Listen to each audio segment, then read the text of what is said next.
Olá, eu me chamo Daniel Machado, eu falo de Natal, capital do estado do Rio Grande do Norte. São 21 horas e 30 minutos do dia 26 de setembro de 2019 e hoje nós vamos falar um pouco a respeito dos microestados, ou do microstate em inglês, conceitos, o que se sabe atualmente e também alguns indicativos do futuro. Inicialmente, no que diz respeito à análise do eletroencefalograma ou do EEG, basicamente o sinal ele é analisado de duas formas. No espaço do eletrodo, ou seja, num determinado canal específico, ou em relação à fonte, utilizando aí a solução do problema inverso. E uma outra forma de análise que eu vou comentar um pouco com vocês nesse vídeo é a respeito da análise do estado. Uma outra maneira de pensar nessa análise é se o que nós temos interesse em analisar a respeito da atividade local ou a conectividade entre diferentes regiões, diferentes hemisférios ou diferentes canais. Assim como também nós estamos falando numa análise de sujeitos individualmente ou de múltiplos sujeitos ao mesmo tempo, como o caso do hyperscanning. Eu estou passando rapidamente por essas partes, uma vez que existem já knowledge bases específicos a respeito desse processamento de ERP e de frequência também. Bom, então, no que diz respeito da questão do estudo, né, da pergunta a ser respondida, o EEG ele pode ser analisado de diferentes formas. Então, os eletrodos eles podem conter diferentes informações. Então, por exemplo, informação a respeito da localização desses sinais, como por exemplo aqui o canal FC4, no Sistema Internacional de EEG 1020, ele pode conter informação a respeito do tempo, como por exemplo nesse determinado potencial aqui que acontece cerca de 100 milissegundos após a apresentação de um estímulo. Ele pode conter informação de frequência, esse sinal no domínio do tempo ele também pode ser decomposto nas frequências que o compõem, para essa análise mais específica, e também da interdependência entre canais. Então, por exemplo, qual que seria a relação entre o sinal de um determinado canal como o FC4 e um outro canal como o FC3. E, basicamente, a maneira pela qual essas formas de análise elas são utilizadas depende do que especificamente nós queremos analisar. Então, se nós queremos analisar a atividade cerebral que são relacionadas a eventos específicos, se essa análise ela é relacionada com estados, né, cerebrais quase estáticos durante um determinado período, se eu estou interessado em analisar efeitos transientes, né, em determinadas frequências, que podem ser ou não também relacionadas a evento, ou um determinado estado de repouso, a origem desse sinal que foi coletado, né, com base na reconstrução desses sinais, assim como também a relação entre diferentes eletrodos ou diferentes fontes. Então, todas essas diferentes perguntas podem e vão influenciar na maneira como esses resultados eles são analisados. Então, de maneira geral, nós temos aí o aspecto do paradigma, né, do desenho do experimento em si, no sentido da localização, se nós estamos falando do espaço dos eletrodos ou do espaço da fonte, e também a forma de análise específica desse sinal. Então, pensando nisso, a gente tem dois exemplos aqui de experimentos, né? Então, um experimento voltado para ERP, para potenciais relacionados a determinados eventos. Então, nessa primeira parte desse slide, nós temos um sinal contínuo, e durante esse sinal contínuo existe uma série de marcadores apresentando quando determinada a pista ela foi apresentada, quando um estímulo ele foi iniciado, quando uma resposta ela foi também ofertada. Então, por exemplo, poderia ser um estímulo do tipo go, não go. Então, para os estímulos A, o indivíduo entraria em uma resposta, para os estímulos B, não. Então, isso vai ser repetido múltiplas vezes ao longo do tempo, de forma em que sinal ele vai sendo construído dessa maneira contínua, mas com essas marcações de que eventos ocorreram em determinados momentos. Por outro lado, quando estou fazendo análises, por exemplo, em condições de repouso, estou fazendo a aquisição de sinal em situações em que requerem blocos, né? Então isso aqui seria um design experimental com relação a blocos, onde eu vou ter uma determinada tarefa por uma duração maior, né, que seria uma tarefa ou condição A, finalizando em um determinado período e começando então um outro período prolongado de uma outra atividade que seria a tarefa ou condição B. Nesse caso, quando eu falo tempo prolongado, os estímulos nos DRPs normalmente eles tendem a ser por um período mais curto, então apresentados por 1 segundo e meio, 2 segundos, algo em torno disso. Nos blocos, esses estímulos ou essas condições elas podem demorar tanto na ordem de segundos até minutos propriamente dito. Como, por exemplo, a gente pode imaginar que seria a condição de olhos fechados nessa tarefa A por um determinado número de segundos ou minutos e olhos abertos na tarefa ou condição B. Do ponto de vista da localização, se eu estou interessado a ver informação do ponto de vista de eletrodo ou da fonte que gerou essa informação, então, do ponto de vista da fonte, então, normalmente se utiliza para aquisições de alta densidade de eletrodos, com 64 eletrodos ou mais distribuídos aí pelo scalpo. E basicamente as informações desses eletrodos elas são inseridas em um modelo que utiliza uma série de informações a respeito do volume de condução, da geometria da cabeça, e a partir dessas informações é então estimada a fonte neural que resultou nesse sinal. Então, basicamente, nós teríamos aqui a origem desse sinal resultando na atividade do EEG, e a solução inversa seria, então, a partir desses sinais, reconstruir a fonte que geraram essa informação. Do ponto de vista do espaço, do espaço dos eletrodos, né, então não existe um número mínimo, né, requerido, afinal de contas está se pensando na análise individual de um determinado canal. Normalmente esses eletrodos eles são distribuídos de acordo com o sistema de EEG 1020 e dependem, assim como qualquer outra forma de análise, do posicionamento correto e do tamanho correto da touca ou da maneira como esses eletrodos vão ser posicionados para garantir essa informação de onde esse sinal está vindo. Bom, existe um knowledge base específico a respeito de análise de dados de EEG. Vocês podem entrar nesse link no site da Brinlatam e ter acesso a essas informações, tanto a apresentação em PowerPoint quanto o vídeo relativo a essas informações. Bom, entrando especificamente no tema desse vídeo, que são os microestados, basicamente existe uma grande variedade de alternativas de análise de sinal, né? E uma forma comum de considerar o sinal do EEG é como um sistema dinâmico que pode ser descrito em termos tanto do seu estado quanto da dinâmica de mudanças nesses estados. Então, o estado ele seria definido então como todas as variáveis que descrevem um determinado sistema em um determinado momento, e a dinâmica do sistema descreveria então como esse sistema muda ao longo do tempo. Então, basicamente, o que acontece? Quando a gente faz uma determinada aquisição de sinal, e a gente vai ver esse sinal do ponto de vista de EEG, de topografia, então se a gente pegar o cursor e começar a mover o momento de leitura ao longo do sinal, a gente vai ver que há uma variação bastante significativa na topografia desse sinal, o que parece algo completamente aleatório.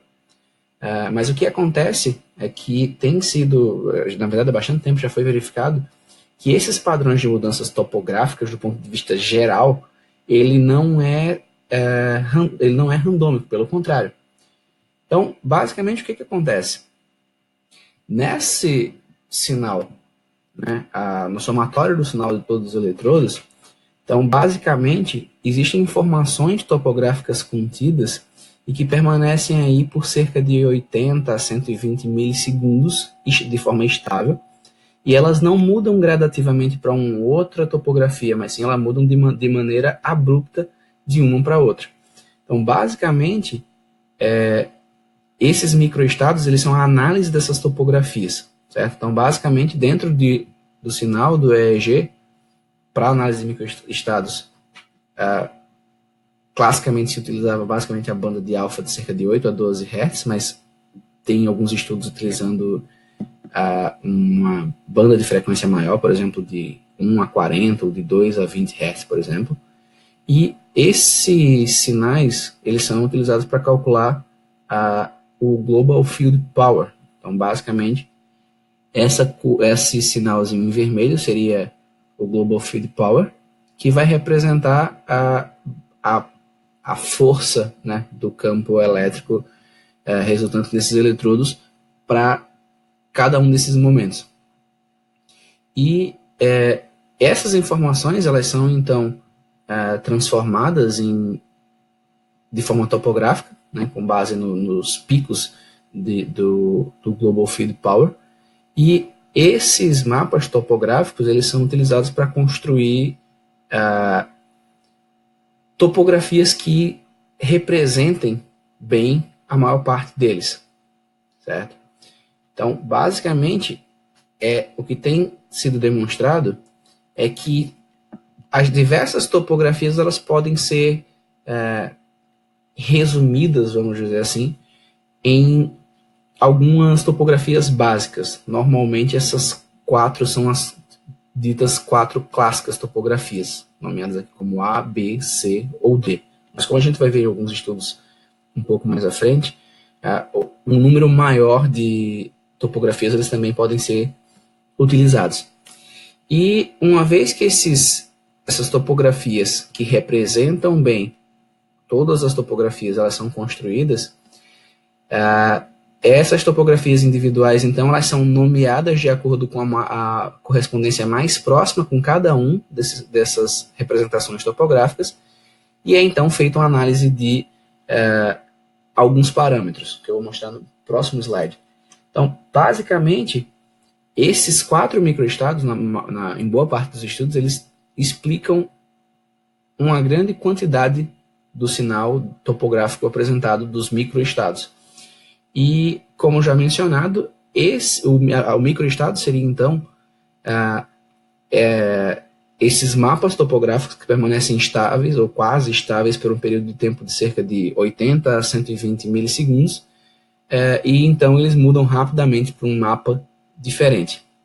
E essas informações com relação a esses microestados aqui, esses seriam os 4 clássicos, elas são analisadas da seguinte maneira.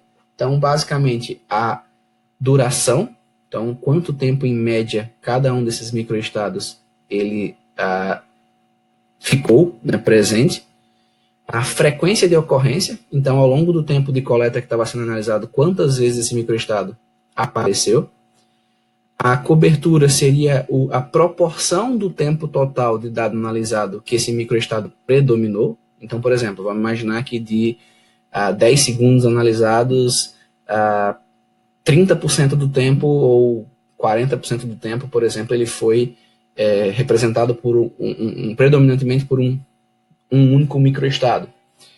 A forma topográfica também é uma outra maneira de comparar entre grupos ou entre momentos, por exemplo.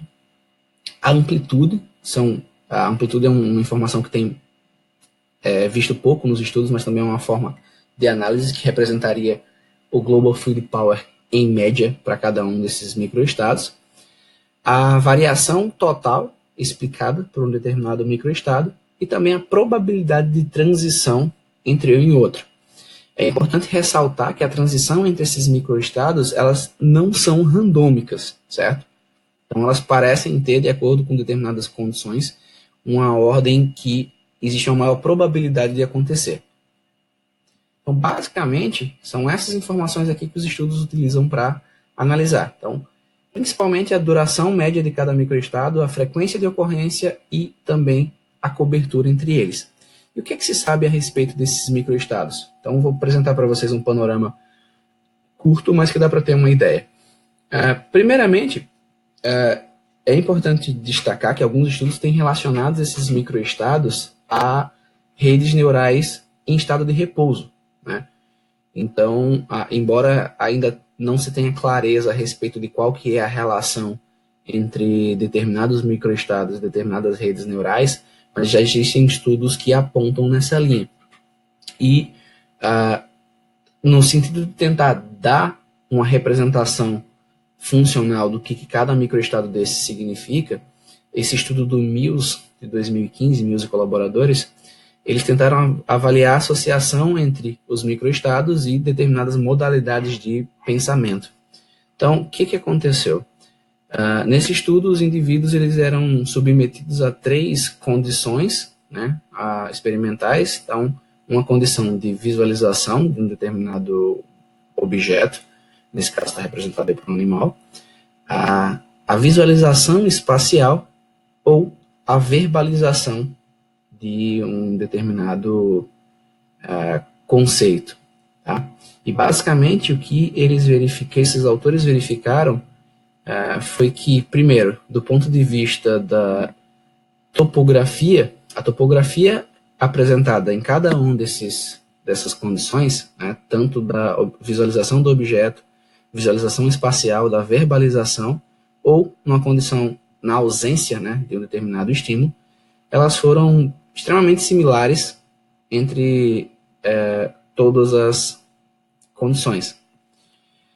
Entretanto, quando feito o contraste entre essas diferentes condições, percebeu-se que existia uma predominância de determinados microestados para determinadas condições em relação a outras.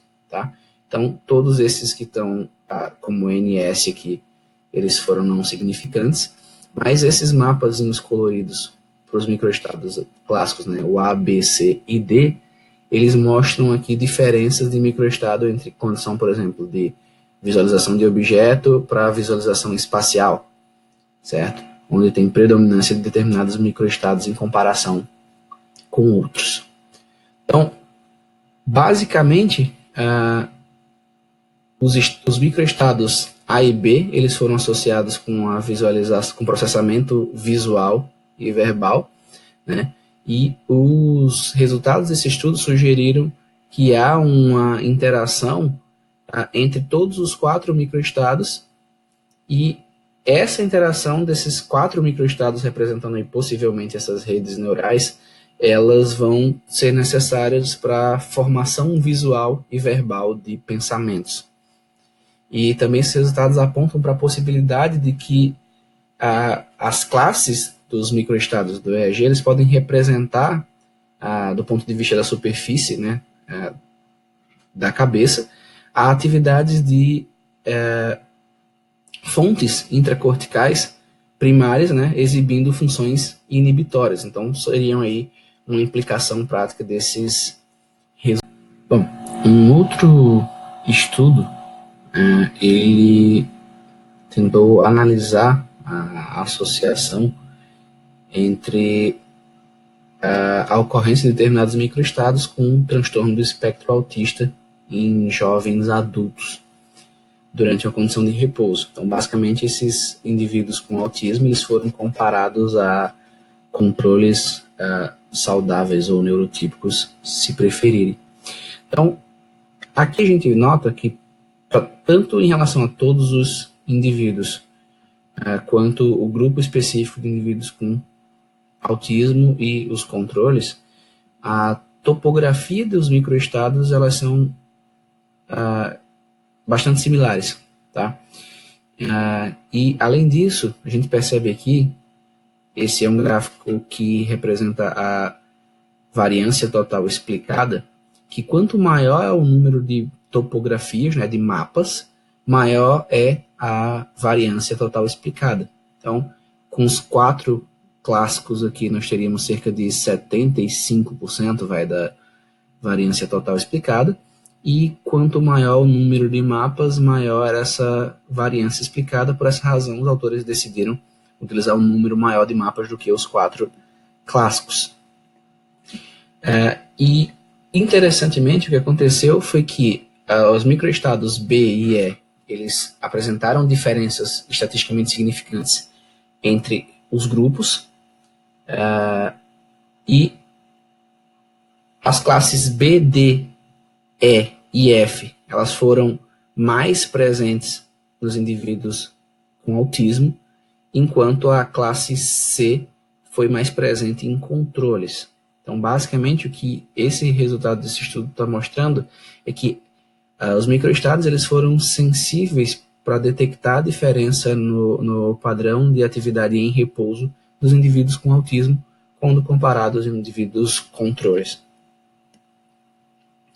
Então, basicamente, o que esses autores sugeriram é que a significância funcional desses resultados é de que o grupo, né, com autismo ele foi mais focado na reconstrução visual, né, de uma determinada cena, enquanto o grupo controle estava mais engajado em processos relativos à memória. Né? E de um ponto de vista de conectividade, esses resultados também eles sugerem que as redes neurais em rede que estão previamente associadas com cada um desses microestados, elas parecem também estar relacionadas com as regiões que são implicadas ou envolvidas nessa comunicação social que é um pouco mais limitada nos indivíduos com autismo, assim como também nos comportamentos repetitivos apresentados como características desse transtorno. Bom, interessantemente, então a gente já viu aí um resultado de um estudo que analisava em indivíduos saudáveis uma associação funcional com diferentes tarefas cognitivas, a comparação de indivíduos com autismo em relação a indivíduos controles, e uma outra perspectiva também é de análise da efetividade de determinados tratamentos, determinadas terapias. Esse estudo, um estudo recente publicado no final do ano passado, ele analisou a mudança nos padrões de microestados em resposta à estimulação dopaminérgica em indivíduos com Parkinson, pacientes com Parkinson. Então, o que esses pesquisadores analisaram foi a ocorrência de microestados no que é chamado de estado off, né, que é quando o indivíduo não está sob o efeito da medicação, em relação ao estado on, né, que é quando o indivíduo está sob o efeito da medicação, e também analisaram um grupo controle para comparação. Então, o que esses autores verificaram? Primeiro, a gente nota que pela quantidade de microestados aqui, esses autores eles optaram por uma quantidade maior de microestados do que os 4 clássicos, o que provavelmente vai ser justificado pela variância total explicada pelo número de mapas. Esse tem sido um critério para seleção de quantos microestados, topografias vão ser utilizadas. Bom, e os resultados principais desse estudo foi que após a intervenção com a medicação, esses indivíduos com Parkinson, eles apresentaram uma diminuição na duração do microestado A, assim como o microestado B começou a ocorrer numa frequência maior. E um resultado bastante interessante é que, quando estava sob o efeito da medicação, não houve diferença estatisticamente significante entre o grupo de indivíduos com Parkinson e dos indivíduos controles, né, o que mostra que a análise de microestados também é sensível de forma a poder avaliar a efetividade do tratamento medicamentoso nesse caso. Bom, esse outro estudo, também do final do ano passado, ele analisou a relação dos microestados em indivíduos com transtorno de insônia, e o que eles verificaram foi que, primeiro, os indivíduos com insônia, eles apresentaram uma dispersão maior, né? E similarmente ao que a gente viu nos outros estudos, quanto maior o número de mapas topográficos, também maior a variância total explicada. Por essa razão também foi utilizado mais mapas, nesse caso 5 e não 4, como classicamente.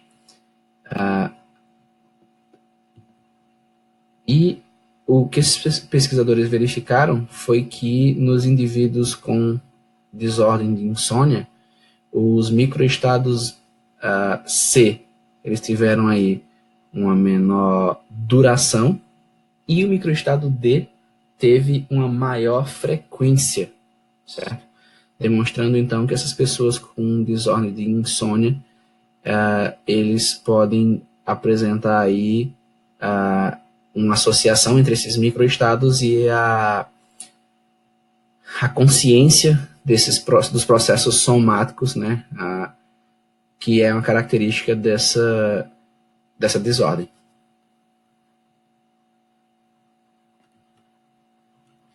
Bom, outros estudos, agora já estou me aproximando do fim da apresentação, eles também analisaram a sequência de transição entre esses microestados.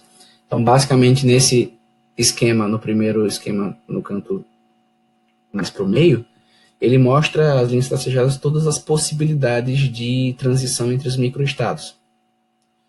E quando comparado com tanto os indivíduos controles quanto os indivíduos com esquizofrenia com a hipótese nula, foi verificado que, na verdade, essa transição ela é não randômica. Então, a transição em indivíduos controles era normalmente, a maior probabilidade era de A para C, C para D e D para A, enquanto nos indivíduos com esquizofrenia, quando comparado com a hipótese nula, eles tinham uma maior predominância da transição de A para D, então, uma maior probabilidade.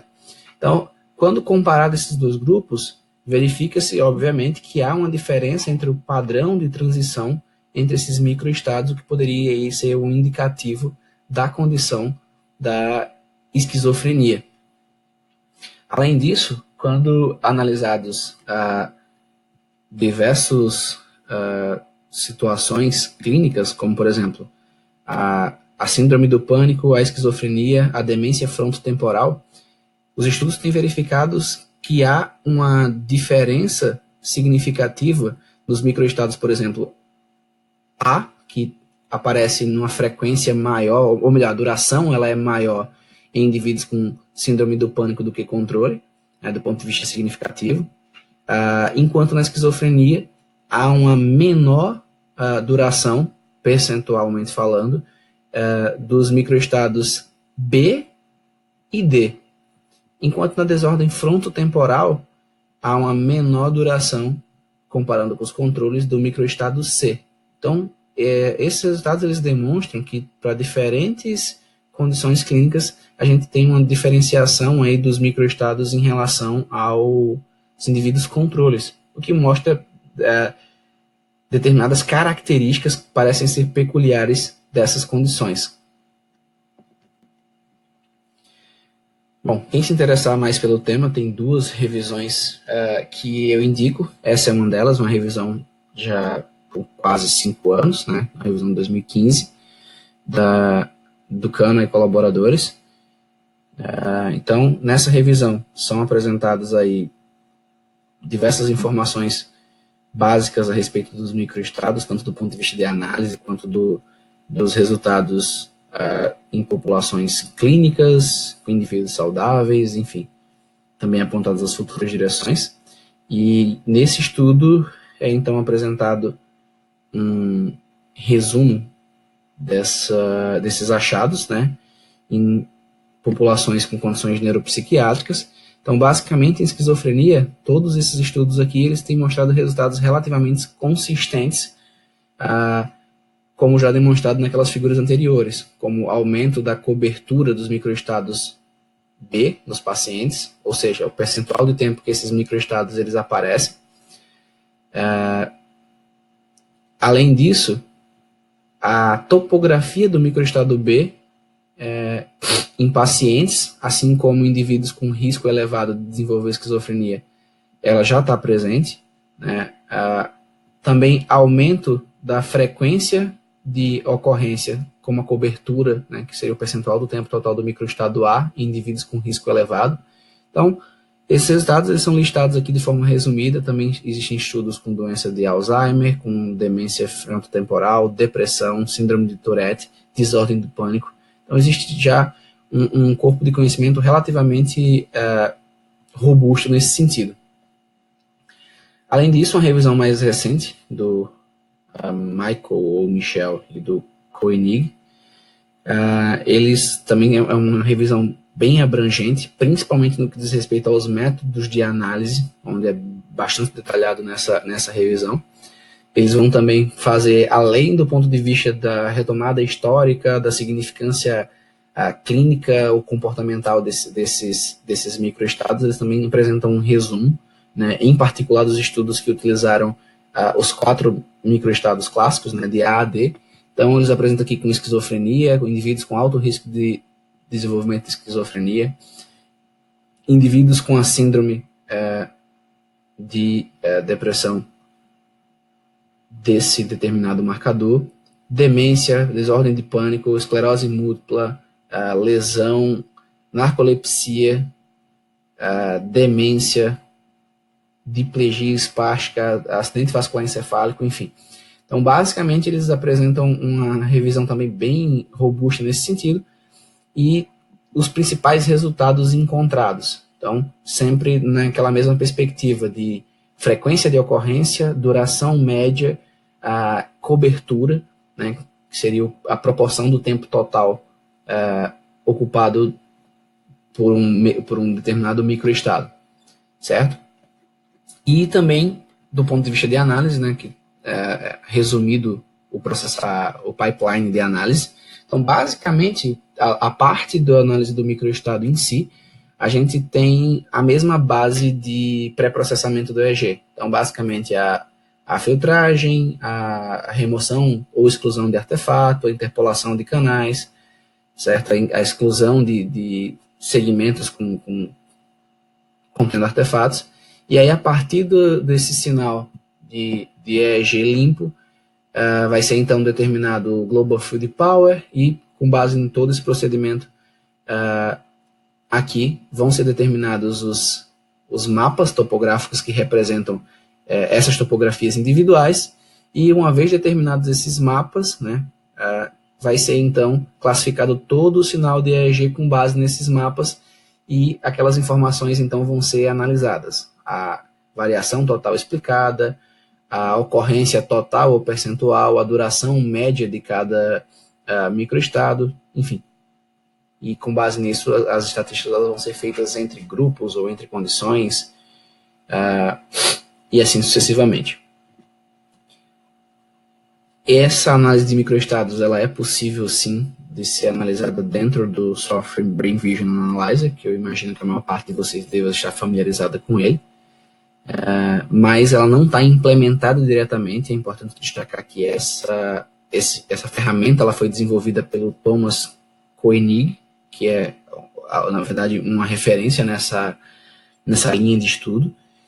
E ele desenvolveu uma DLL que pode ser implementada dentro do Analyzer e pode ser utilizada, então, para análise dos microestados. Então, uma vez feito o pipeline básico de processamentos, como já comentei no slide anterior, você pode, então, ir para essa parte de análise à base dos microestados e, no final dessa DLL, ele já coloca, então, todas essas informações de frequência, duração, enfim, topografia e cobertura, todas as informações já saem em uma planilha do Excel para os dados que foram analisados. Então, quem tiver interesse em fazer essa análise pode contactar o professor Thomas por meio do seu tanto seu site pessoal quanto também pelo seu e-mail.